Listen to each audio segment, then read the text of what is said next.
Joining us now is psychotherapist Dr. Gary Butler, who specializes in treating trauma survivors. Dr. Butler, thank you for being with us today. Thank you. It's always an honor to have a chance to get out of your usual things and speak to a broader audience. Oh, no, absolutely. So today we're going to specifically be tackling back to school anxiety. Yeah. And so this year is particularly special here in Texas, considering that under this new Texas law, armed guards will now be positioned at most public schools. A kid going into a classroom or going to school and seeing an armed guard, can feel some kind of type of way, some kind of scary emotions. How do we tackle those emotions? Let me set the stage for talking about anxiety. Because as you and I talked briefly about my perception of about 35 years in the field, people don't deal with their feelings very well. It's like we don't come with a manual on how to deal with feelings. But anxiety is a fear. And so, in general, I encourage people, if they want to help their child, to be aware, are they cleared out of anxiety about, can you listen to the child? Can you put your own stuff aside just to listen? What is this bothering you? You ask that question and kind of get the child talking about it. And if it's anxiety, it's the fear. Well, what's fear? Every major feeling has a gift. And that gift in fear is something to be afraid of, something to watch out for, something that could hurt you. Yeah. And so it's a protective device. And when I'm talking to families or groups, is to honor that feeling. She's afraid. And then get at, what's the source? Like you're talking about coming back to school.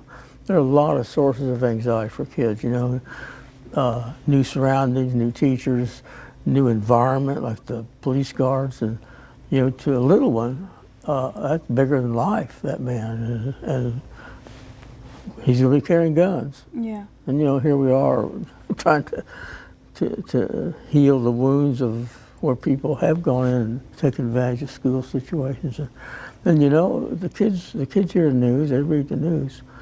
But what I'm saying about the parent, if you're going to deal with an anxiety or a fear on your child, make sure that you've handled your own. Kids will pick up any unresolved stuff in adults. It's just how it works. So to address these anxiety fears, you have to first honor the fear, accept the fear, and then find the source for it. Well, and part of the reason for honoring is it may make sense to you and it may not as you listen. I worked with a kid one time, he was so afraid to get off his bed. Well, why? Well, there's a monster under there. Well, it took some time helping him, and then have him come. I don't see him, he's gone. You scared him away. And that's the example of honoring that fear, is whatever they're afraid of, just as you validate that fear, there's something else that goes on. If you validate the fear, you kind of understand the fear. Yes, and there's a connection. Okay. There's another thing that goes on. It's how a kid learns who he is. Who is she as a little girl or a little boy, or a pre-adolescent? They're still learning, continue to learn. We never quite give that process up if we're still alive. Always growing and learning. And it sounds like when you honor the fear, and so to speak, you kind of address your problems head on. You face your problems, which is kind of... Well, that's part of what I say to parents who are trying to deal with things with the kids. Make sure their own house is in order.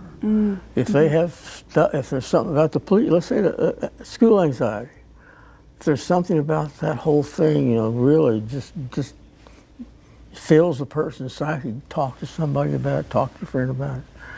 Get it under control where it's not like a time bomb waiting to go off, and what's this process going to do to my kid, or to add to the problem anyway. Well, but once you listen to what is scaring the child, then it's a decision. What do you do? Sometimes just telling somebody is all they need. Right. Absolutely. And you see them, they relax, they go on. All right. It might be maybe a bully at school. Oh gosh, that is scary. Yeah. Well, how does he bully you? Blah blah. Just get the details. And sometimes in that process, you'll see a kid just relax. Yeah. You've done your job. That's right. Well, Dr. Gary, thank you so much for being with us today. I appreciate your time. Thank you. Thank you for being with us. And to everyone at home watching, don't go anywhere, because we have more Community Crossroads with Hope of South Texas up next.